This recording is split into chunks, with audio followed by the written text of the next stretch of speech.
talked a lot about how AI has been used in solving games. Let's now dive deeper into how AI can shape the video gaming landscape. You may wonder, does the AI only play to win? Or can AI take the role of a human player? On one hand, AI can play to win a player role. Games are used to test the capabilities and performance of AI algorithms.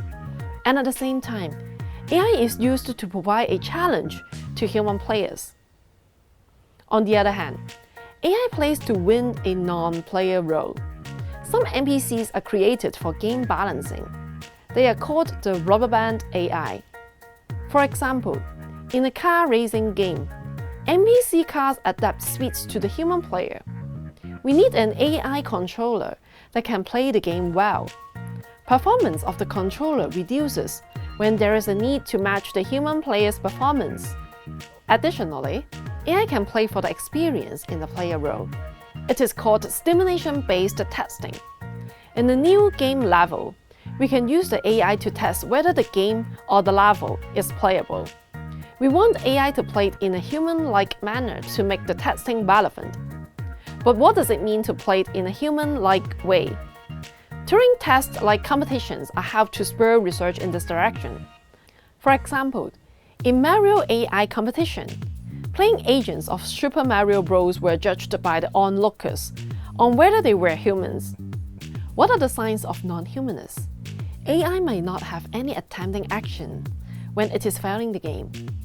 AI may also do unnecessary actions, such as jumping when running is more efficient. AI may have extremely fast reactions, even to a point that it has no hesitation at all. And finally, AI can play for the experience in the non-player role. AI may be the NPCs that provides assistance to human player. It can also act as the adversaries of the human players. Or simply, it tells the background stories of the game. I believe you all have encountered that in video gaming. Sometimes, predictability of NPCs is needed in some games, such as games that challenge players to memorize the patterns of the gods. While in other times, unpredictability of the AI is highly valued, especially when AI is acting as the adversarial role in games. It makes the games more interesting and challenging. Camping is highly effective and is easy for an AI to learn, but it's very boring for the human players. Imagine the AI wins every time you play the game. You will quickly lose interest, right? A great example of boring the human player is that in FIFA 99, an evolutionary algorithm finds that the best way to score a goal is to force a penalty kick. But what is the point of playing a football video game if all we do is having penalty kicks? Therefore, it is very important for AI in video games to learn to win sometimes and lose sometimes.